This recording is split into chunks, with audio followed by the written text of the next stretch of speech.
Tudo que eu aprendi foi um pouco da minha experiência, obviamente, como arquiteta, né, no campo da direção de arte, mas eu sempre aprendi muito fazendo.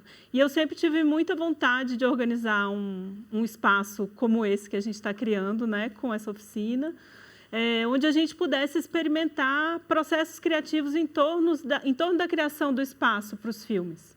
Toda vez que eu organizo, eu fico pensando, eu queria muito ter um espaço para parar e fazer o que vocês vão fazer aqui, sabe? Eu acho que é muito raro você parar, a gente entra numa correria dos projetos, assim, tem que formatar o projeto para edital e tem que, né, formatar o projeto para apresentar para a equipe, assim. Então, eu queria que vocês ficassem nesse espaço mais livres possíveis, assim, para inventar a partir dos filmes que vocês trouxeram para a gente. Cada dia a gente tem um convidado ou uma convidada. Amanhã a gente vai ter o Carlos, ele deve chegar por aí. O Carlos é professor de arquitetura, é um colega meu, amigo há muitos anos, assim, a gente estudou junto. E um pouco da iniciativa de fazer esse espaço, né, ele teve junto comigo desde o começo. O produto da oficina, eu queria que a gente fosse construindo ao longo de todos esses dias, e por isso a gente tem um momento que a gente chama de ateliê, né? Sim, eu e Carlos, a gente pensou isso muito a partir da experiência que a gente tinha na faculdade de arquitetura, né? Que aqui a Sara e a Natasha vão estar mais, né, familiarizadas. Eu não sei como é que está hoje, mas em todas as nossas disciplinas de projeto, a gente ficava, às vezes, 4 horas sentada numa mesa, rabiscando. Era isso. Ah, qual é o programa de um projeto? E aí a gente ficava lá, conversando, pensando, e sim, eu quero que a gente aproveite esse espaço de presença, de reunião de vocês aqui. A gente tem material, né? A oficina vai fornecer para vocês material, papel, tesoura, etc, etc, etc, e outras coisas, para que a gente trabalhe aqui esse produto final. É isso, é um mapa de referências visuais, mas ele não é só isso. Eu queria que, a partir desse mapa, vocês conseguissem estabelecer relações. Os ambientes, os personagens, né? Também eu acho que tem que entrar nisso, assim, que figurino que eles estão usando, que variações existem ao longo da narrativa nesse figurino, né? Objetos que são relevantes para a dramaturgia, né? Assim, por onde eles estão passando, que modificações acontecem, e como que a câmera, né, tá nisso, assim. E os elementos sonoros, eu acho que a gente não pode esquecer do som em momento nenhum. Eu vou ler a sinopse um pouco para falar do que é o filme, assim, né?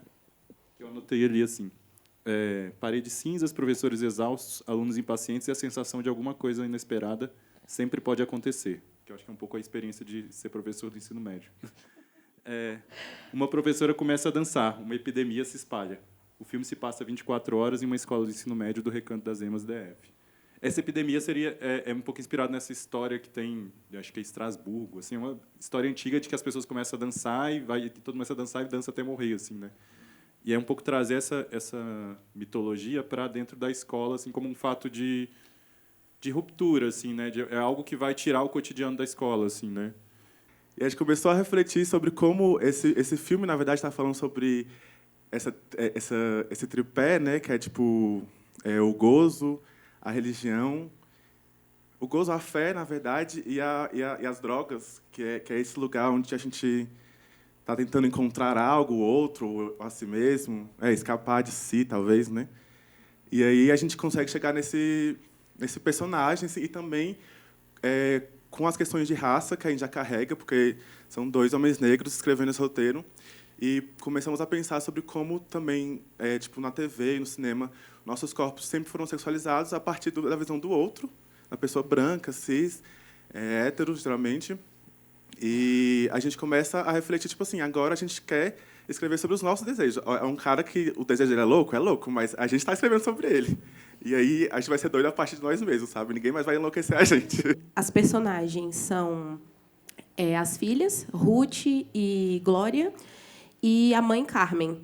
E, apesar de parecer, né, aí tem a referência do Carrie, né, mas assim tem essa referência, mas não exatamente entrar nesse eixo, porque a personagem não vai ser a filha. Isso acontece inicialmente, mas o foco vai ser mais na mãe. Na mãe. Né? Que é uma mãe que a gente vai ver esse adoecimento de uma forma bem surreal. Ele começou com a minha vontade de pegar histórias da minha família, especificamente casos escabrosos da minha família, e ficcioná-los. E aí, pensando nessa parte da minha família do interior de Minas, assim, eles, de parte de pai, eles moram numa cidade chamada Bambuí. E aí eu pensei nessa criação de uma trilogia, que são 3 curtas-metragens baseadas em cada caso. E aí o primeiro deles é Talião, que é baseado num tio-avô meu que matou um homem por causa de um porco. Eu sou ciclista há muito tempo e é um filme que conta a trajetória do Aníbal, um cara que está se recuperando do vício de drogas e tal, e ele consegue um subemprego. E ele vê na bicicleta, uma bicicleta precária, a única forma de ir para o trabalho sem gastar dinheiro. E nisso ele tem uma péssima convivência com o trânsito e tal, então tudo se passa. Assim que eu fui escrevendo o filme, eu já fui elencando locais que eu sempre passava, que aqui é legal, aqui, então eu não tenho nenhuma foto, mas está tudo na minha cabeça ou no Google Maps. Eu acho que eu consigo até fazer essa pesquisa de lugares que eu pensei a partir do aplicativo do Google Maps. E aí a partir dessa necessidade surge uma paixão, que ele começa a querer cada vez ir mais longe, querer melhorar a bicicleta e tal. E nesse meio do caminho, nesse emprego dele, que ele está numa lanchonete, ele é um servente lá na lanchonete, ele acaba comprando a bicicleta do patrão, que ele consegue achar lá, tem uma bicicleta no quartinho, ele compra essa bike e roubam a bicicleta dele no primeiro dia e tal, ele fica na merda. Eu vou falar um pouco rapidamente sobre o meu processo com cenários específicos, assim. Não vou falar sobre o filme todo, mas a gente, ao longo da oficina, pode ir falando. Tem uma cena do filme que o lote ainda não está todo ocupado, né? Porque o Adley e a Joana, né, com a co-direção dos dois, eles partiam da ideia de que a Chitara primeiro ia perfurar um poço de água, e assim que ela descobria que tinha petróleo, então toda a construção da arte foi feita a partir dessa máquina de perfuração de poço, né, que é essa estrutura, a gente vai ver mais para frente, que está no meio, né, do lote. Assim. E aí a máquina de perfuração, né, que a gente comprou, e aí ela vai, enfim, vira aquele objeto que a gente vê no final, que é a gente vai agregando coisas ao redor dela, né? Então ela funcionava de verdade, ela tinha um motor. Aí a gente fez algumas intervenções nesse motor. Na verdade, sim, o motor que ele tem esse eixo, né? Que é o eixo do negócio de perfuração, assim, ele se manteve, né? Quando vocês veem na cena aquele buraco onde tem o óleo que entra e sai, é esse motor que está fazendo isso ainda, né? Mas aí a gente agregou um outro motor depois, pode passar. E aí aqui é quando eu começo a estudar, né, como é que isso vai acontecer. A estrutura precisou de um reforço lateral, né, para não tombar com o peso que a gente ia agregar nela, porque aí nela eu sempre acho que o elemento mais forte ali do petróleo é a ideia do cavalo, né, de petróleo, que é aquele movimento que faz. Então, isso era uma coisa que tinha que ter, né? Enfim.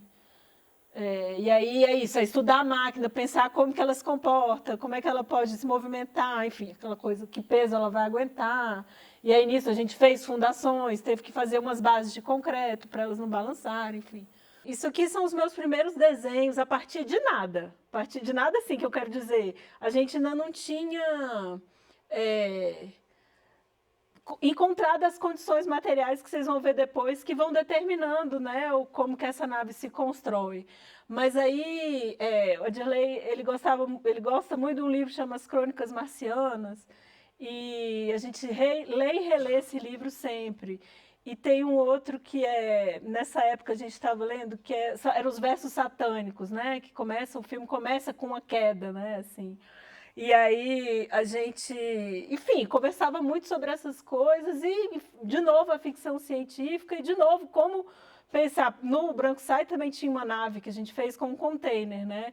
E aí agora não, vamos fazer uma nave de verdade, assim, era mais ou menos por aí. E aí, assim, eu tinha vontade que essa nave tivesse meio atributos humanos, vamos dizer assim, né? Que a gente visse pernas, que a gente visse boca, que a gente visse olho, umas coisas assim, né? Então, E também a Dirley queria que fosse uma cápsula, né? Praticamente uma coisa onde só coubesse o corpo do Wellington mesmo e que ele, de novo, conseguisse se virar lá dentro, ligar e desligar tudo e que ela balançasse de verdade, enfim. Eu acho interessante trazer, pode passar, Ana Larissa, porque é isso, aí é um diretor que é o extremo oposto do Cássio, ele tem, ou do Adirley, ele tem, ele filma exatamente o que está no roteiro.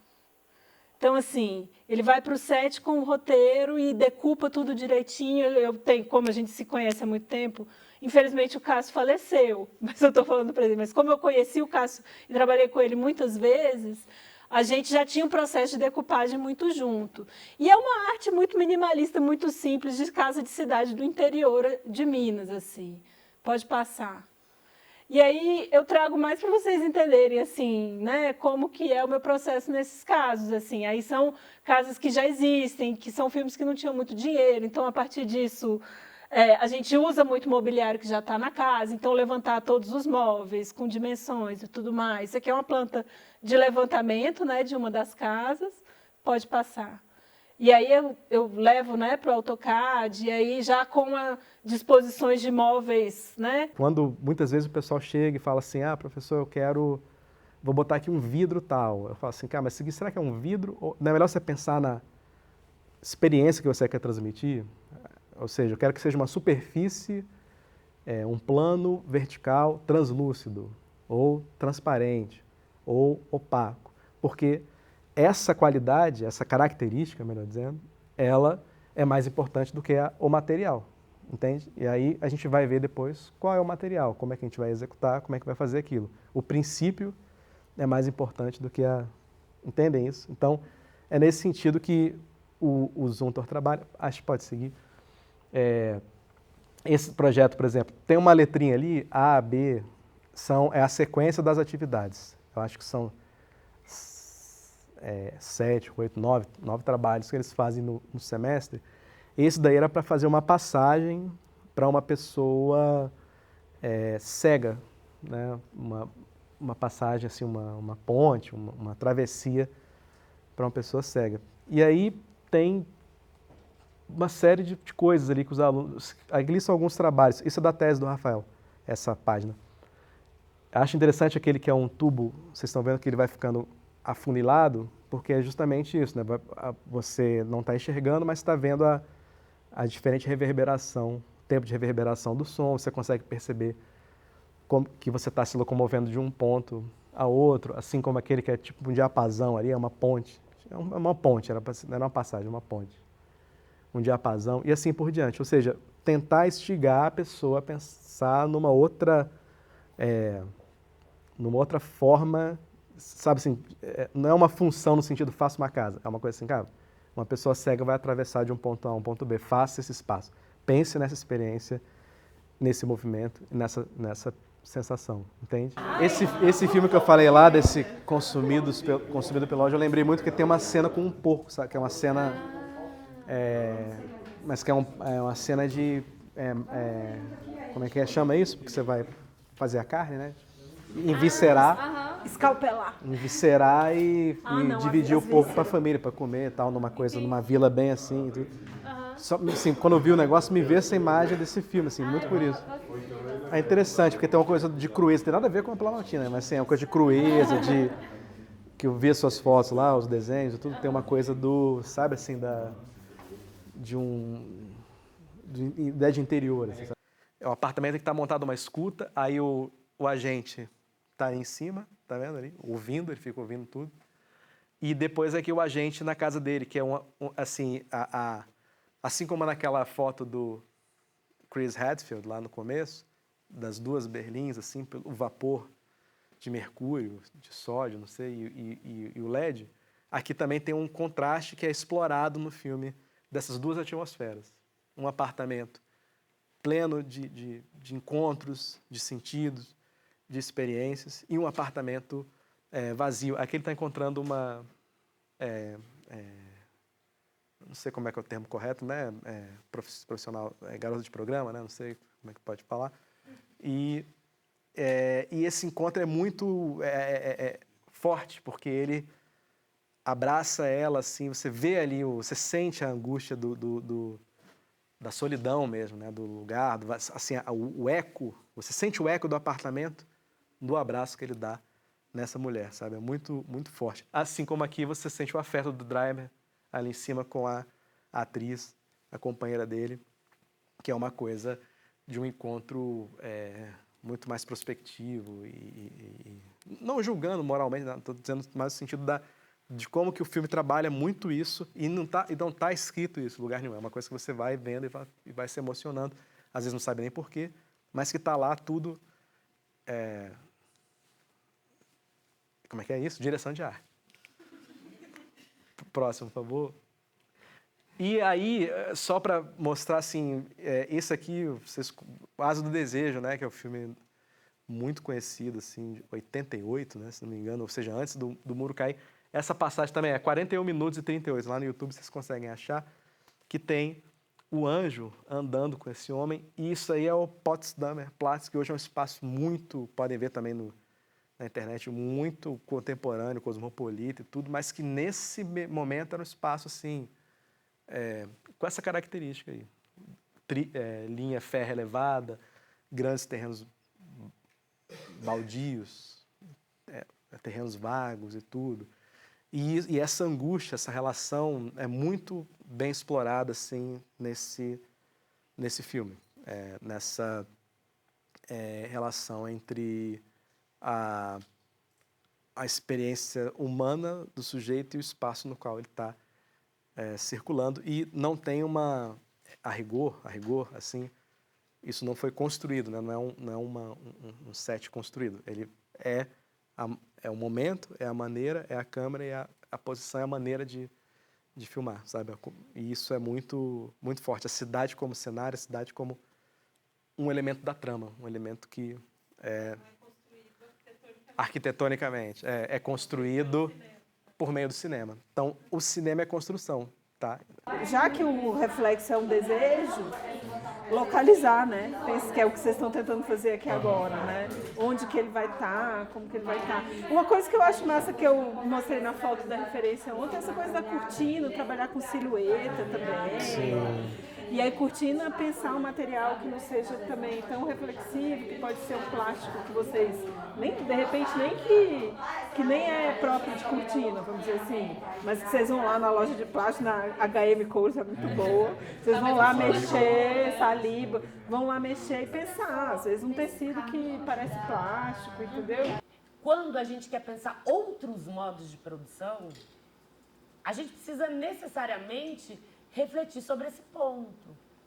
Eu quero negar os modos de produção que estão postos, que são os vigentes e que norteiam o pensamento e a formação que a gente tem para a produção de filmes. Então, assim, o cinema em si, ele é coletivo. Todo cinema, até o de Hollywood, até da indústria hollywoodiana. É difícil, você não faz sozinho cinema. Então, assim, tá bom, é coletivo. Mas é sempre um pouco coletivo, mas é como essas relações vão se dar dentro daquela coletividade. É que muda, por exemplo. É o quanto... também, né? Exato. Me incomoda, fugir, mas tem como. Exato. Não, acho que talvez tenha. Isso não significa que a gente não... por exemplo, o nosso coletivo... a gente sempre, a cada obra, né, a gente tem funções. Não é uma coisa que a gente não se responsabilize por uma parte ou por outra. Mas eu me entendo como uma produtora que produz arte, que é uma produtora artista. Que vai sentar, que vai construir junto, né, que vai trocar a essa medida. Eu não estou ali para fazer uma planilha, para comprar comida, pura e simplesmente. Não é sobre isso só. Mas é como a gente senta junto e constrói imaginários. Porque fazer filme é sobre isso, né, gente? A gente tá querendo dizer coisas, a gente tá querendo refletir a partir do nosso tempo. Aí é que tá a nossa força. É que a gente tem que ter consciência E não tentar reproduzir, a gente tem que fazer o nosso. Buscar referências que se assemelhem a vocês, né, a propósito de vocês nesse sentido. Mas como é que daí, é disso que a gente tira a nossa estética, é disso que a gente tira a nossa inventividade. Quando sabe? vocês forem filmar, e a Alessandra vai fazer a direção de arte, né? Então, assim, o que eu fazia nos filmes do Cássio, assim? Eu pensava umas coisas de paleta, eu ficava olhando referências pictóricas, pintor, etc e tal, para construir um universo para mim. Mas, por exemplo, figurino, eu só conseguia decidir quando eu chegava lá, porque eu não tinha dinheiro. Tipo, eu tô falando dos curtas, né? Os primeiros, assim, não tinha dinheiro nenhum. Eu lembro que o primeiro filme do Cássio foi com dinheiro, mas era muito pouco. Eu lembro que eu recebi R$ 1.300 para fazer a direção de arte, mas fazendo tudo sozinha. E eu, de repente, estava numa cidade do interior que as pessoas começaram a abrir baús de roupas para mim. E eu não paguei nada por aquela roupa. Eu pegava emprestado, usava no filme, cuidava bem e devolvia. E aí, a partir daquele universo de coisas, eu ia definindo, de fato, claro, muita coisa, né? Eu vim com coisas na cabeça e eu achei coisas ali que tinham a ver com coisas que eu tinha pensado, né? Mas isso tem a ver com o que a Maitê está falando, que é, a partir da limitação, aquela coisa, né? A partir da limitação, você conseguir fazer um uso criativo. Por exemplo, se eu tivesse idealizado, eu quero que uma costureira faça um figurino que eu vi no filme, não sei o quê. Cara, eu ia me frustrar, o produto não ia ser bem feito, porque eu não tinha dinheiro, enfim. Não, e outra coisa, assim, quando você chega no lugar e você vê como as pessoas dali se vestem. Acolhem, Isso Não, também, sim. Isso faz sentido. Né? É isso que faz sentido. Então, tem um dinheiro que é bem gasto, que são algumas idas de vocês juntos. Agora, como é que a gente organiza e se prepara para pleitear um edital público? Né? Aqui no DF é muito interessante, porque vocês sabem que é um dos lugares que mais tem dinheiro, né, gente? Eu não estou dizendo que ele chega em todo mundo e nem todo mundo podia chegar, não é disso que estou falando, mas do Brasil é um dos lugares que mais tem dinheiro. Então, como se preparar e como organizar projetos para pleitear essas verbas? Eu tenho vontade, assim, eu lendo os projetos de vocês, eu fiquei com vontade de depois eu vou falar sobre isso, sobre coisas concretas que vieram nos projetos de vocês e eu vou comentar como forma de sugestão para coisas que eu acho que podem melhorar para que vocês possam pleitear verbas, por exemplo, tá? Mas é fazendo e é lendo o projeto. Lá no nosso começo a gente fez muito isso, tanto no cinema quanto no teatro. Eu ia na Secretaria de Cultura, pegava os projetos e lia, estudava os projetos. Assim que a gente aprende, é fazendo e estudando aquilo, né? Aí você vai vendo, os projetos estão ganhando, como é que eles estão organizados? Como é que esse orçamento está sendo desenhado? Como é? Porque não é o tipo de coisa que a gente aprende de uma hora para outra, gente. Eu usaria as duas coisas que você não estou excluindo. se for possível. Quais duas, mano? A carretinha é muito legal, me gera um tipo de Fica olhar. baixinho, né, que está É ali um na tipo de roda, olhar. tá. Agora, ter a possibilidade dessa bicicleta dupla também é muito legal. Nem que seja, tipo, quer dizer, é porque você é um ciclista, por exemplo, aluga uma bicicleta dupla. Não, mas não é qualquer Ela fez eu vender, eu tinha, mas eu consigo alugar. Mas enfim, entende? Para que possa, né, haver uma variação, sabe? Assim, né? Opções de decupagem. A cena mais complicada que eu acho que vai ser é uma que ele pega essa bicicleta que ele acaba de comprar e vai no Lago Sul e dá pau em cima dos playboys. E aí é um pelotão, aquela galera que pedala juntinho, e ele vem e vai trocando de marcha, e vai pensando e falando, e ele deixa os caras pra trás. Então isso aí, porque aqui ele tá sozinho e tal. Ali é no Lago Sul, é uma rota que é muito usada pelos ciclistas aqui do Brasil e tal. Isso vai ser mais perigoso. Isso talvez vai ter que entrar pro commission e essa parada. O Lago Sul é outro lugar também que, dependendo do dia que você for filmar, é tranquilo. Assim. Tá todo mundo dentro das suas casas. De manhãzinha, né? Final de semana de manhãzinha. E aí é isso, é esse momento que ele deixa os caras pra trás, com a bicicleta muito mais simples. Agora, uma coisa que pode ser interessante, tentando pensar como produtora, né? Assim, que eu também sou produtora, não sou... Sim, mas é isso. Não,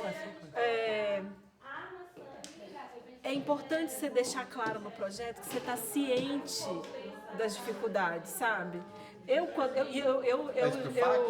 Sim, eu faço parecer também de projeto. Não do FAC eu nunca fiz, mas eu já participei de editais assim, do Espírito Santo e tal, fazendo parecer. Cara, você lê um projeto, quando a pessoa, você vê que a pessoa vai... lá em cima. Não, e a pessoa diz assim, não, eu vou fazer isso, eu vou fazer aquilo, e você vê que ela não tem condições de fazer tudo perfeito. É muito mais legal quando você lê um projeto, você fala assim, olha, a gente tem essa possibilidade de filmar nessa locação, essa cena, dessa forma. Mas a gente sabe que as condições são assim, assim, assado, então a gente tem essa outra opção. Esse encontro, para mim, ele é um encontro que é sobre o espírito da coisa. É sobre, né, como é que a gente se move para produzir cada uma dessas obras. Como é que vocês se movem para produzir, né, cada uma dessas obras, assim. Assim, e esse é um outro ponto, eu sempre falo, comida é muito importante. E tem um outro ponto que é muito importante, é como a gente se relaciona com as pessoas, gente. Se relacionar com respeito com as pessoas. Isso parece óbvio, mas não é o que a gente encontra por aí. Não é o que a gente encontra por aí. Isso é real. Então, esse pressuposto, ele faz tanta diferença, ele faz a gente voar. Ele faz a gente, sim, conseguir locações impossíveis, ele faz a gente conseguir, né, emprestar um banquinho. É isso, chega no comércio, chega na tela de construção, tô precisando de um banquinho, você não sabe quem que tem, não sei quem tem, aí você vai lá, entendeu? Ou não sei quem, a pessoa, e assim a gente vai indo. Porque a gente tem muito espaço em que a gente discute as áreas do cinema separadamente, né? Então você tem ali, vamos discutir som no cinema, aí você tem um monte de técnico de som, técnicas de som no auditório e todo mundo quer saber sobre som, falar sobre o que já sabe. Mas você tem poucas propostas nesse sentido de, e a relação entre as áreas? Tipo, às vezes você não quer som, às vezes você quer escrever ou quer dirigir, mas como o som pode contribuir com a sua caminhada? Então acho que tem muita especialização e pouca relação nesses espaços assim, né, formativos, vamos dizer assim. Então, para mim, estar aqui podendo falar do som, mas do som em relação às outras áreas é muito prazeroso. Por quê? Agora, falar uma coisa que eu acho... Às vezes me perguntam, mas como fazer o som de um filme ficar bom? Porque se você... Pensem comigo, o filme ele é muito mais do que a soma das suas partes. Então, você tem um filme que está lá, a direção de arte é excelente, a fotografia é excelente, o som é excelente, mas eles não se comunicam. E aí você tem um filme tecnicamente perfeito em todas as áreas, mas o filme em si não é bom, não é vivo, não pulsa, não bate. Por quê? Porque essas áreas elas são boas isoladamente, mas elas não têm conexão umas com as outras. E muita gente pensa que o som é como se fosse uma cobertura de um bolo, né? Você prepara o bolo primeiro, aí o bolo está pronto, aí você manda o bolo para o som, e a gente vai fazer só a cobertura, embrulhar para presente, e não é assim. Pode ficar tecnicamente bom, um produto muito bem acabado, agradável, um som limpo, com efeitos legais, mas o som não está entranhado na estrutura do filme. Ele vai ser só um papel de parede, um embrulho para presente. Então, um som bom é aquele que começa mais cedo. É só esse o segredo. Que microfone você vai usar, que técnicas de edição, isso aí a gente vai falar um pouco, mas não importa. O que importa é em qual parte do processo o som entrou e começou a ser pensado. E começou a ser pensado junto com as outras áreas. Acho que isso é fundamental. Porque o som ele altera a imagem, né? Ele altera a percepção que a gente tem de uma imagem. Eu vou dar alguns exemplos de qual é a diferença de um som que foi pensado antes e de um som que está ali só fazendo um acabamento. Vocês imaginem uma cena que você tem uma pessoa, uma mulher atravessando uma mata. E na hora que a cena foi escrita e dirigida, o diretor falou para essa personagem, você atravessa a mata. Uma mata escura, densa, enfim. atravessa a mata. Aí lá na ilha de montagem, a direção percebe, pô, mas tá faltando alguma coisa aqui, né? Tá faltando uma emoção, um suspense, um medo. Vou pedir pra pessoa que tá fazendo o som botar um monte de barulho de bicho, criaturas, até monstros sobrenaturais, pra dar medo. Aí, vamos supor que chegou em mim essa cena. Eu vou lá e coloco esse monte de som de bicho e tudo mais. Vai melhorar a cena? Talvez um pouco.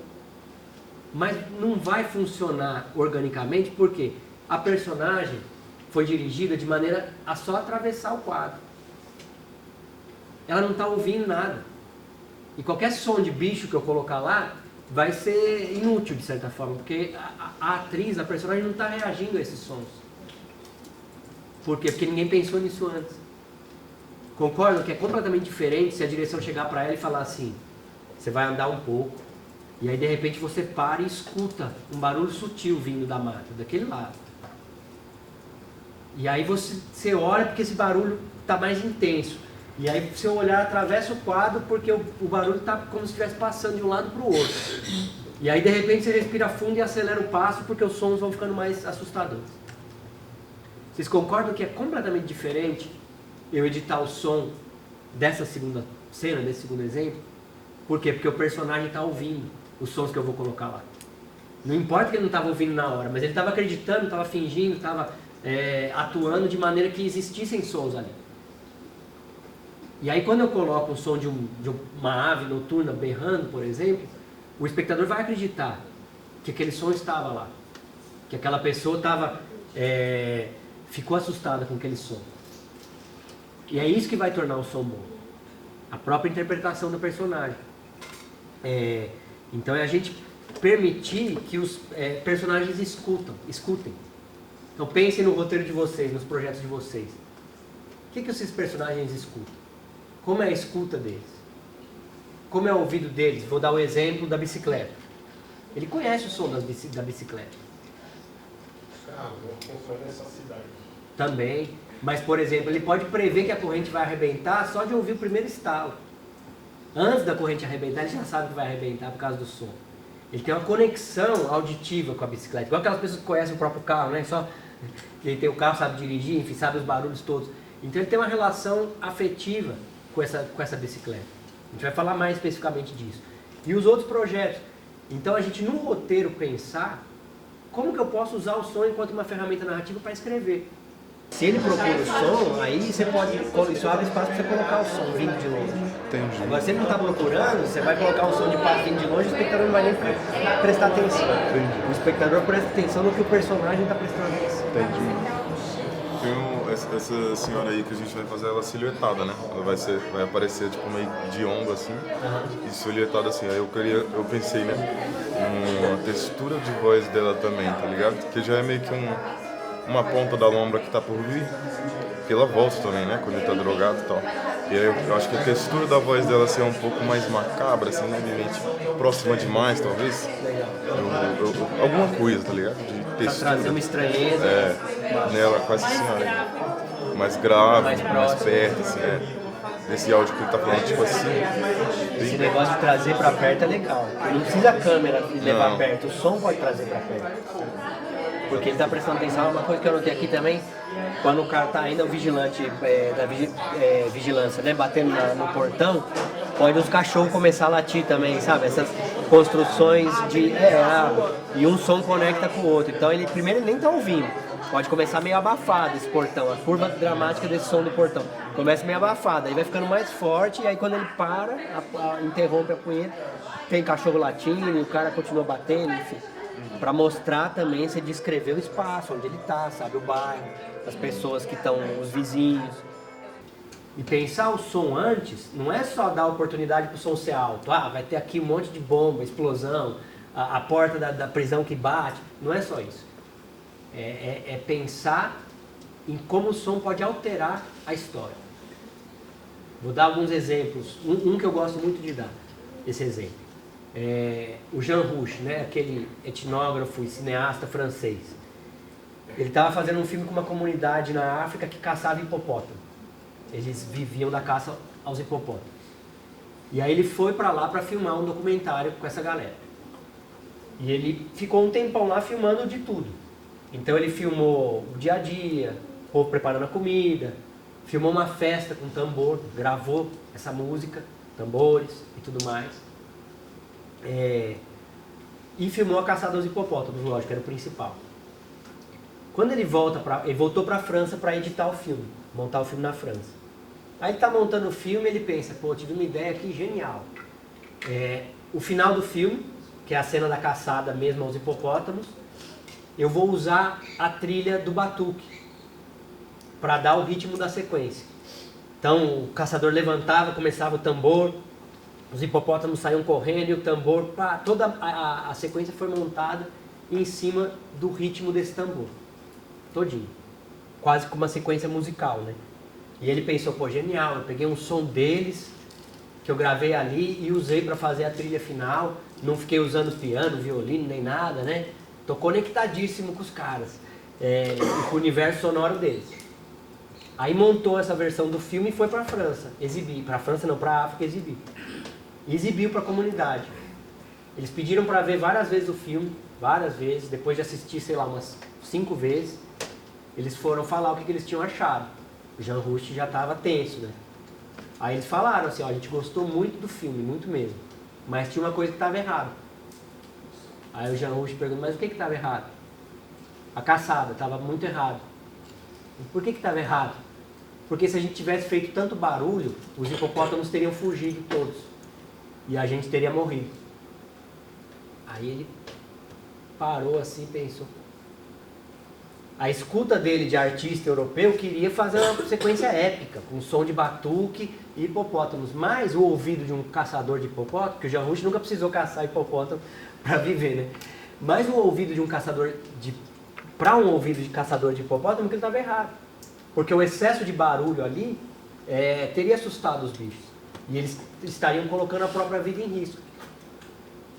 Aí o Jean Rouch pensou, voltou para a França e remontou a sequência inteira. Tirou o som do tambor e aí a sequência não funcionava mais, porque ela estava toda picotada.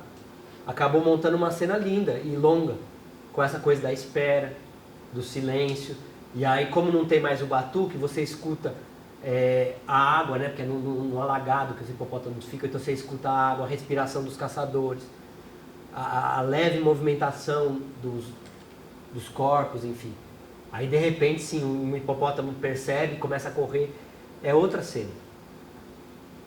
Então, não é simplesmente uma cena barulhenta, cheia de música e cheia de corte, não é isso. O som ficou bom justamente nesse caso, porque ele permitiu que a escuta das pessoas que fazem parte daquele universo contaminasse o filme. Não no roteiro, mas na montagem. Ou seja, ele aceitou jogar fora uma ideia pré-concebida dele para ouvir o que os outros ali tinham para falar. E deixou aquilo modificar o filme. Então acho que isso é um exemplo, né, de como que eu posso escrever com som. Ele não conseguiu prever isso, mas ele pelo menos teve a coragem, né, de dar a cara a tapa, mostrar o filme antes do filme ficar pronto e perceber que ele podia estar indo num caminho que funcionava enquanto estética, né, eu impressionei o espectador, mas ao mesmo tempo traía de certa forma aquela situação de caça. E optou por montar a sequência de outro jeito. A gente não é muito acostumado, né, a pensar nos sons. Isso é uma coisa interessante. Não sei se vocês sabem, mas a audição é o primeiro sentido que é formado em nós, no ventre materno. Então a gente começa a escutar sem ver. A gente escuta dentro da barriga e debaixo d'água. Vocês conseguem imaginar como que é esse som lá dentro? Alguém lembra? Demografia, a gente escuta. Você imagina, expulsação, gases, fluxos sanguíneos, trocas de fluido o tempo todo e tudo isso embaixo da água ainda. Porque embaixo da água os sons eles ficam maiores, né? Mais intensos, enfim. Então é tipo uma rave dentro da barriga, né? Meio que isso. Porque às vezes a gente pode imaginar que é uma coisa mais calminha, né? Mas não é uma loucura. Tanto que quando minha filha pequena nasceu, eu lembro que ela chorava, eu tentava acalmar, cantando musiquinhas e nada, ela só gritava mais. Aí alguém ligava um aspirador de pó e ela Que talvez remetesse a essa paisagem sonora. Isso para dizer que o som, a escuta, é uma faculdade muito profunda na gente, é um sentido muito íntimo, muito profundo. E ele foi formado aí nessa ocasião, embaixo da água, dentro do ventre materno, escutando esses sons intensos. E talvez por ser tão profundo a gente não pense muito a respeito. Ele é meio que natural para a gente, já é um dado, né? Então a gente pensa, óbvio que eu estou escutando isso aqui. Aí eu não penso, o que o som dessa ventoinha me causa? Não, a gente vai indo. A gente não é acostumado a pensar em som, só que o nosso ouvido é naturalmente muito inteligente. Tanto que as pessoas cegas, por exemplo, elas conseguem sentir o espaço. Aí a gente vai na questão de arquitetura, né? Som e espaço. O som, ele necessariamente, enquanto onda mesmo, sonora, enquanto vibração, ele se contamina pelo espaço por onde ele passa. Isso significa o quê? Se eu dou um grito num corredor, ele vai se impregnar das características materiais desse corredor. Se é um corredor vazio, grande, alto, ele vai modificar minha voz. Não tem como minha voz atravessar esse corredor sem se modificar. Enquanto onda sonora mesmo. Ela vai se impregnar das características materiais do corredor. Ele vai ficar com eco, vamos dizer assim. Ou com reverberação, né? Se eu vou lá e grito do lado de fora, num campo aberto, já vai ser outro som. Então o som, ele se altera dependendo do espaço onde ele acontece. Isso é muito importante para o cinema.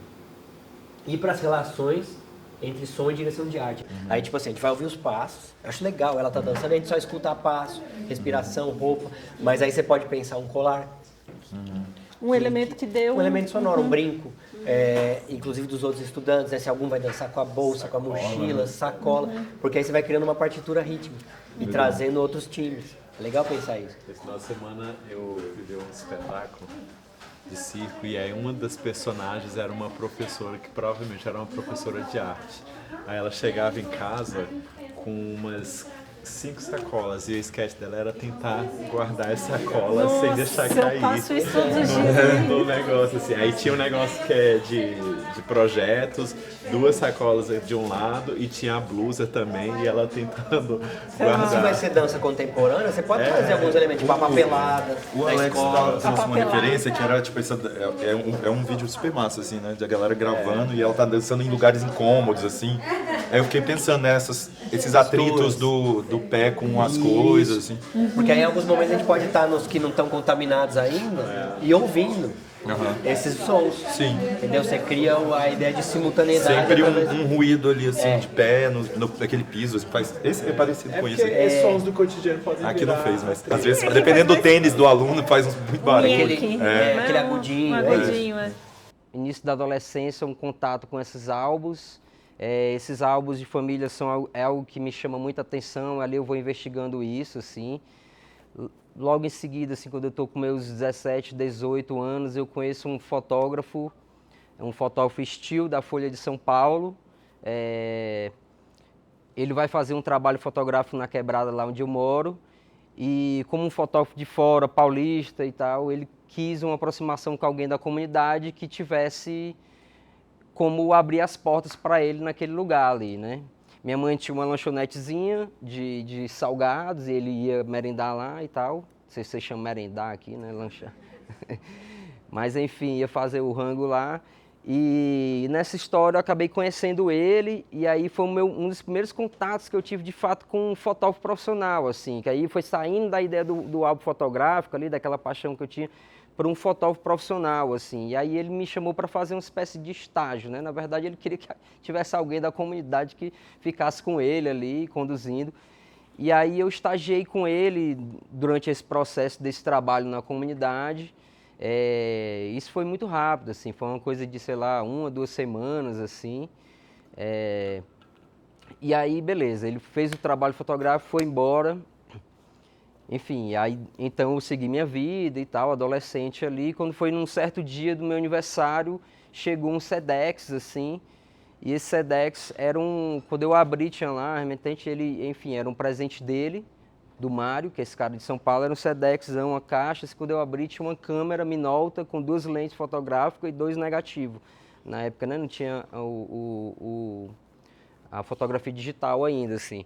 Então ele, para mim, foi assim um marco, assim, porque até então eu não tinha nenhuma condição financeira de ter um equipamento fotográfico. Até hoje isso para mim é muito difícil, por mais que eu trabalhe em longa, não sei o quê. Mas enfim, eu tenho uma vida que eu tenho que bancar outras coisas, assim, e que comprar equipamento é sempre uma coisa muito difícil mesmo, assim. Todo mundo sabe aqui qual é a doideira de comprar equipamento do audiovisual, né, assim. Então, para mim, foi um passo inicial, assim. Daí eu comecei a fotografar estilo, comecei a fotografar foto de rua, comecei a fazer esse tipo de exercício, né? Enfim, ter um negativo fotográfico ali do lado, enfim. A partir daí eu entrei em uma ONG que formavam pessoas lá da Quebrada. Essa ONG era uma ONG que era uma casa de artes, e que um dos cursos era o curso voltado ao audiovisual. Tinham vários cursos e um dos cursos era o audiovisual. Nessa ONG, para mim, foi a minha primeira, vamos dizer assim, escola, porque a gente produzia vários conteúdos com jovens. Um grupo de jovens produzia já de cara um programa para a TV Cultura, assim, através dessa ONG. Ali foi o meu primeiro contato, de fato, com vídeo, assim. Até então eu tinha fotografado foto estilo e a partir daí eu tive um primeiro contato com o vídeo, assim. Foi quando despertou essa vontade de filmar, de ser câmera, né? Enfim. Então, através dessa ONG, eu fiz uma parceria com uma produtora que era ligada a essa ONG, em que eu filmava eventos, ficava com a câmera filmando palestrante, enfim, filmava eventos. E foi meus primeiros exercícios como câmera, assim, como operador de câmera ali. Nessa ONG tem uma coisa que para mim foi um marco muito grande, aí tem a ver com o que a Denise fala com relação à coisa da câmera na mão, que era o seguinte: existia uma pessoa chamada Andréa Bardavil, que era uma coreógrafa, e que ela dava aulas de dança contemporânea. Dentro dessa ONG a gente fazia uma cadeira específica de dança contemporânea para pensar o audiovisual. Então a gente tinha ali um momento que a gente jovem, imagina, 17, 18 anos, 19, tendo o primeiro contato com essa coisa de dança contemporânea, que eu não fazia ideia o que era isso, assim, só entendi o que era forró e sei lá o quê. E tinha essa coisa maluca, dança contemporânea, umas coisas que eu não entendia nada, assim, mas que a gente se jogava dentro dessa sala, tinha uma aula de expressão corporal, e depois dessa aula a gente caía para dentro de uma aula de câmera. E aí era como pensar a câmera a partir dessas aulas, assim. Isso para mim foi muito rico, assim, porque até hoje eu aplico isso de toda forma, assim. Então isso eu carrego para a vida, assim, porque toda vida que eu vou pensar um movimento de câmera, eu não penso como uma referência mais clássica de cinema, de câmera na mão, hollywoodiana, ou enfim, de um filme mais clássico, mas sim como um corpo câmera, assim. Uma pessoa que está ali operando junto e dançando com a atuação, assim. Pensando o movimento de câmera com o espaço, com as pessoas que estão em volta ali, enfim, com a atuação. Então, para mim, isso foi um marco, assim. Isso, para mim, até hoje eu carrego, assim. A decupagem, ela pode, de certa forma, jogar com o espaço e a dança, assim. Então, quando eu digo isso, é assim, ter planos em que a dança propicia fugas, assim, né, de movimentos, então, às vezes é um braço que foge, que na montagem emenda com a perna do outro dançante que está num outro ambiente. Legal. E que aí no outro ponto vocês focam no rosto de alguém que está aqui e que o fundo dá para um outro espaço da escola. Então vocês conseguem ter uma geografia da escola através de um movimento da dança pelos corpos. Então, assim, é uma questão de decupagem e montagem, né? De aposta nisso, assim. Então, é mais do que talvez pensar num plano aberto que contempla ali o espaço e de pontos e pontos de dança, corpos inteiros, assim. É talvez fracionar os corpos, dando uma dimensão da escola como um todo, assim. Que às vezes é isso, às vezes sai de um movimento dos pés, por exemplo, esse exemplo que vocês mostram aqui dos pés.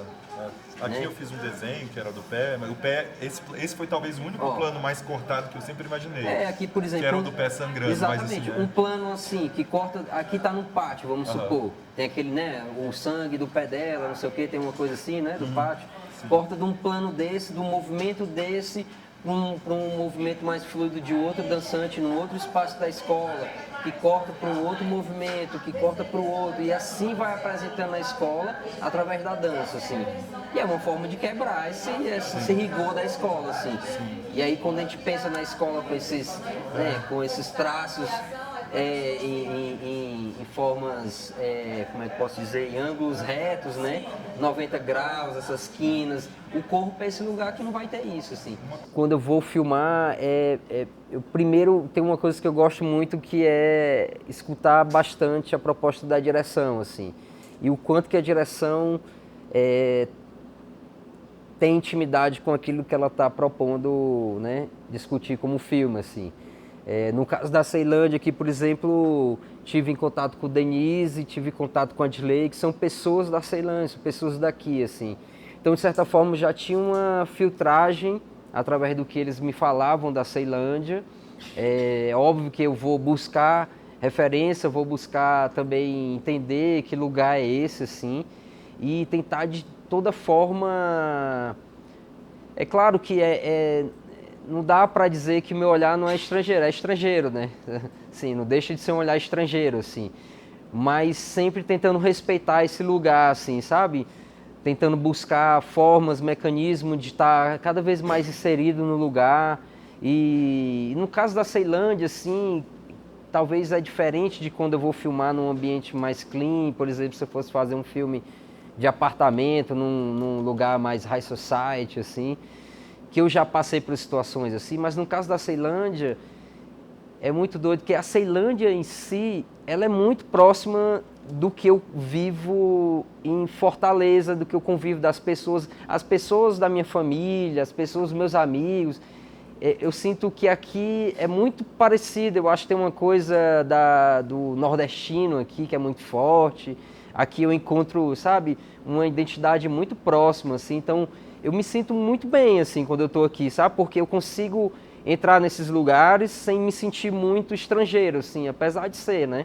Montagem mas só é possível porque existiu aqui uma decupagem, um pensamento fotográfico que deixou esse espaço para o cabeção, né. Senão, porque imagine que se esse recorte fosse aqui, assim, não teria um espaço, né? Então, assim, tem um pensamento. É a mesma concepção que a gente estava pensando do som antes, né? Que pensar é foto antes, né? Exatamente, exatamente. Então, assim, quando eu falo decupagem, eu sei que, né, assim, vocês já estão num processo de criação, tem uma coisa que vai vir que é um roteiro e tal, mas é legal pensar como imagem. A decupagem é mais um exercício, assim, de tipo, cara, pelo menos não precisa ser plano a plano, cena a cena, mas tipo assim, esse momento até aqui eu quero filmar assim. Então, a primeira pesquisa que eu consigo mapear no Brasil, que introduz o termo direção de arte em seu título, é uma dissertação de mestrado defendida em 93 na ECA USP por um professor da Federal de Santa Catarina, que é o professor Luiz Fernando, que desenvolve uma pesquisa inicial tentando apontar algumas questões importantes dessa função em 1993. Se a gente olhar a história da direção de arte no Brasil, a gente vai entender que nos anos 90, final dos anos 80, início dos anos 90, ela já se consolida em várias produções brasileiras que estavam sendo realizadas no período, né? O termo se torna mais comum na boca dos profissionais que trabalham com o cinema no Brasil, né? Porque a gente sabe que a trajetória anterior a essa é a utilização do termo cenografia ou cenografia e figurino, supervisão artística, decoração, vários termos que eram aplicados para dar conta desse profissional, né? Ou dessa profissional encarregado de trabalhar ali ao lado do diretor especialmente. As questões do contemporâneo dessa função, né? Além daquelas que eu trouxe no início para vocês, né? Que às vezes a gente é uma profissão que lida com o reforço de alguns estereótipos, em alguns projetos precisa lidar com isso, né? Que é difícil escapar nesse reforço de estereótipo, de que azul é menino. Alguns projetos precisam desse recurso, né? Difícil você construir um personagem que vai durar 1h30 sem precisar recorrer a algumas... Né? Depende do projeto, né? Então, o compromisso da direção de arte de reconhecer dentro do seu próprio projeto aquilo que ela está embarcando, né? Aquilo que ela precisa navegar, né? O que é necessário para ela constituir um universo à parte ou não do filme, por exemplo, né? E a gente tem pensado muito nesse contemporâneo também, desses outros comandos, né? Por exemplo, a direção de arte que ajuda de maneira mais assertiva a constituição do plano, né? Ou a direção de arte que trabalha de modo mais próximo à comunidade. Uma direção de arte que está mais insuflada, que está mais inserida nesse cotidiano onde ela está em trabalho, em situação de trabalho, trabalhando, né? Em ateliê. Como se fosse uma direção de arte que coloca o próprio corpo dela em situação de ateliê na rua, né? E, para mim, uma das questões mais importantes desse contemporâneo é a questão de se pensar estratégias de trabalho, né? A gente nem sempre tem as estratégias, nem sempre dispõe das ferramentas mais ideais de trabalho, né? Quase nunca. Então, como é que esse profissional trabalha? Se ele não dá para construir o navio que ele imaginou, não dá para ter a locação que ele queria, né? Como é que a gente vai adaptar esses projetos nossos à realidade que a gente tem, né? Até onde essa imaginação é capaz de dar conta dessas questões, né? Que o filme tá pedindo.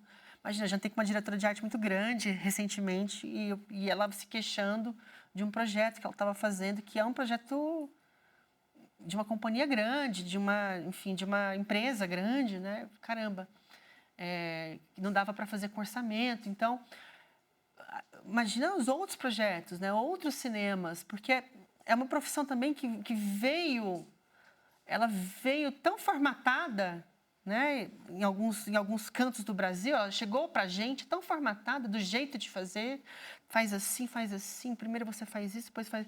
E cada vez mais profissionais têm feito modos de se criar direção de arte diferente.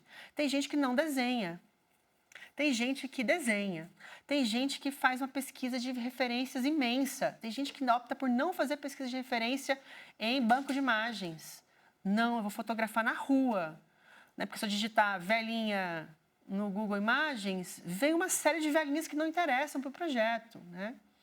Ou não, eu vou trabalhar com não atores que vão me emprestar, vou fazer permuta, eu vou trocar, eu preciso de um armário velho, vou comprar um armário novo e vou dar o novo e vou trocar pelo velho, que eu já vi isso acontecer em alguns projetos também, que eu preciso de um armário velho, com vidinha.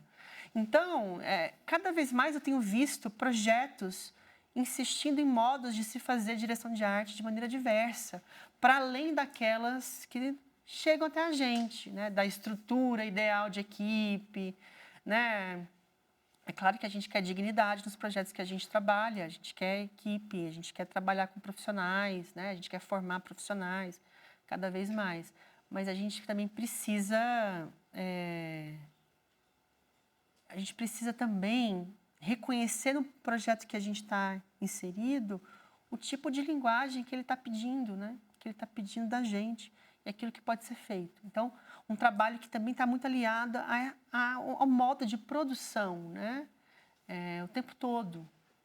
E cada vez mais eu tenho visto diretores de arte falando sobre seus processos de criação. Isso não acontecia com tanta frequência, né? Ficava muito restrito. E agora a gente tem visto mais debates, conferências, eventos acadêmicos, livros sendo publicados, tratando da importância dessa função como um campo fundamental para a estruturação da imagem no cinema. Isso era uma coisa que estava no roteiro, mas hoje, no caminho para cá, eu estava falando para o Alex que já penso que é diferente, que já não vejo essas danças mais como uma manifestação de uma expressão individual, ou de uma identidade individual, uma identidade coletiva de grupo, mais como uma dança como um sintoma mesmo, coletivo da coisa. Então eu comecei a pensar do processo do Cinelaria para cá, já em uma dança que seja construída em conjunto e que não seja cada um dançando separadamente, que seja uma dança só, na verdade. Um contato coletivo, até pensando nesses movimentos que a Denise falava da conversa do Vitinho, assim, de sair de um para o outro. Como se todo mundo fosse um corpo só, assim, né? Uma contaminação mesmo, que contamina com o mesmo vírus, assim. enfim, acho que foi uma coisa que eu vim pensando, que eu escrevi aí de um jeito e já penso de forma totalmente diferente. Uma das coisas, são várias, né? Legal, ótimo. Eu também gosto muito do projeto. E, enfim, você está se tornando especialista em sala de aula, né? Em escolas, enfim, em jovens. A primeira coisa, quando eu li, eu também concordo com a Mariana, eu achei bem pessimista o final. Achei, caramba, todo mundo termina dilacerado, né? Assim. E eu fiquei pensando também numa certa descontinuidade entre as internas e as externas. Porque imaginando que seria super interessante para o filme que as salas de aula, as internas, no espaço de dentro, os locais de dentro, não se parecessem muito com os locais de fora. Não sei se isso daria para a imagem uma força, sabe? De que a sala de aula não se pareça com o pátio. Parece que são lugares diferentes. De não ficar não se prender tanto a essa continuidade desses espaços, se optar por fazer em escolas diferentes, né, em locações diferentes. Fiquei achando que isso pode ser interessante. E acho que a questão também da gente perceber uma rotina na escola seria muito bom, né? De alguns eventos acontecerem em segundo plano, sei lá, alguém está trocando o bebedouro, ou de ter essas imagens, né? Essas máquinas que vão sendo substituídas.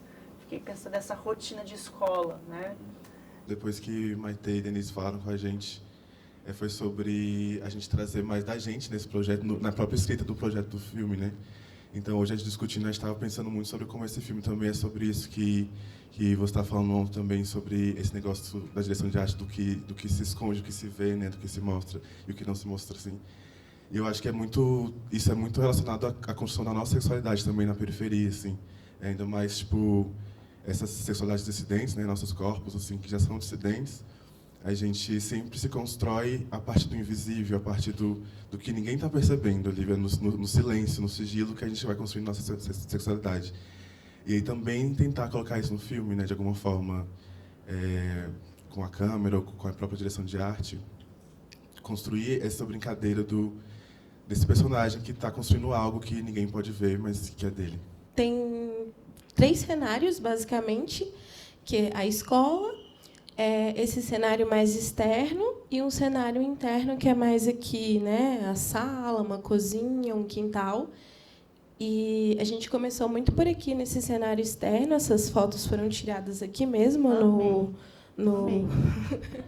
no estacionamento do IFB, porque a gente partiu daí, a gente não sabia de onde começar exatamente.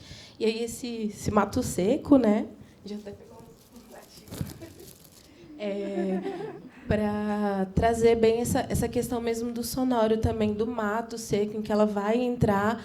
E essa é mais a cena final, né? De que ela vai se deparar com essa entidade que tanto perturba ela, né? Dessa liberação, né? Dessa mulher de vermelho, todos esses símbolos, e que ela vai encontrar nesse mato seco. Representa muito do Cerrado também, igual 24 Horas de Selim. Aqui também a gente teve a ajuda da Natasha, né? Ajudou a gente com essa perspectiva dela entrando nessa BR, que é a BR-70. A gente tem a intenção de ser algo bem territorial mesmo, assim, aqui na Ceilândia. É uma casa bem comum ceilandense, a BR-70 aqui, que é a rodovia que liga as cidades até o plano piloto, né, de que ela vai, no momento de ápice, fugir nessa rodovia até chegar aqui. E aqui a gente colocou alguns elementos dessa casa, pegamos um pouco de referência de iluminação, tudo. A gente tentou remeter muito a uma iluminação mais clara, a uma cor mais quente, mais saturada, para tentar diferenciar desse terror muito escuro. Então, as poucas coisas, as poucas luzes mais escuras, mais sombras, vai ser bem menos, né? Assim, o que vai estar mais presente é mais isso mesmo, uma cor mais saturada, uma luz mais solar. O alpendre é mais a questão da casa antiga, né? Aí foi uma questão orçamentária, porque é isso que a Maitê estava colocando para a gente, porque estamos em nível universitário, como que a gente vai conseguir grana para gravar em Minas? Então, a minha ideia, e foi o que eu coloquei para me inscrever aqui, era fazer uma adaptação de representar essa cidade em Planaltina. Em Planaltina. Que não é Minas, obviamente, mas é talvez trazer uma nova estética, assim, de talvez uma coisa urbana e tal. Então, era importante a questão da varanda, dele estar sentado na porta, mas como aqui não teria uma coisa mais aberta, o que talvez uma cidade menor em Minas seria mais possível, o que eu vi, eu fui no Google Maps, assim, e aí eu fui vendo que em Planaltina tem essas casas assim que tem a varanda, mas tem a grade, assim. Então você vê a varanda da casa na frente, mas tem a grade. Então tá afastado, assim. Então seria uma coisa que visualmente interessante que Planaltina daria para a gente. Mas o que a Maitê colocou, e é algo que a gente tem que realmente parar, sentar e colocar no papel, é de realmente fazer um orçamento, porque é real mesmo, porque às vezes a gente está assim, ai, nossa, gravei em Minas, outro estado, mas dá para gravar em Paracatu, entendeu? Que está aqui do lado, não sei. Então, é realmente colocar no papel, porque o Vitinho também falou isso com a gente. Tipo, se a gente achar que não dá para filmar lá, não tentar criar Minas aqui, sabe? Porque não vai dar certo, não é Minas. Então, é realmente entender qual espaço que vai dar para a gente gravar e também abraçar o que ele tiver, assim. Eu sinto que esse filme é um filme quase fabular, né? Ele é um filme engraçado, super engraçado, gente.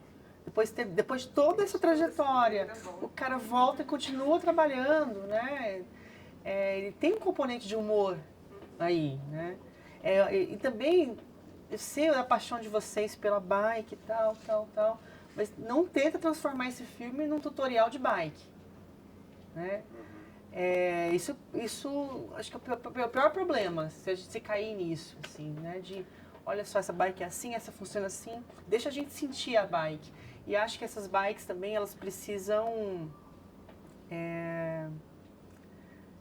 eu acho que além do fato da gente ver, então, 3 vezes, essa coisa do 1, 2, 3, que tem muito forte no filme, né? 3 bikes, 3 saídas. Será que não é legal também que esse personagem, nesses 3 momentos, sofre algum tipo de mudança física, né? O cabelo corta, ou a barba que é feita, ou... Eu acho que isso pode ser legal para o personagem também, né? Para a gente até ver um tempo mais dilatado dessa transformação, dessa passagem de tempo, né? Por exemplo, esse casaco em cima, né? Eu poria outra coisa, assim, para esconder. Uma roupa muito estranha. Um outro casaco que não combina, que não é um casaco tão profissional. Gente, não sei nada de bike. Hoje foi uma aula para mim. Você tem até um pouco de medo. De arte. De bike? De bike. É porque eu acho que eu não sei mais andar. Tá vendo? A gente nunca esquece, né? Não, essas profissionais, você precisa se inclinar inteiro, eu jamais tentaria. Deve ser muito difícil. Eu adorei a proposta de figurino, do shortinho. Acho que tem um componente humorístico no filme de vocês aí. E ele é muito legal. Eu adoro o fato que a gente nunca vai ver os pontos turísticos de Brasília. Acho que isso é maravilhoso. Sabe uma coisa que eu fiquei pensando? Se cadê a lanchonete? A lanchonete podia ter um painel assim, brasilhona, ponto turístico, de plástico, aquela coisa, agência de turismo. Eu acho isso tão frustrante, sabe? Luminoso, assim, ele descascando laranja. Esse filme é engraçado. Se eu assistir esse filme Festival de Brasília não for engraçado, vou quebrar aquela tela.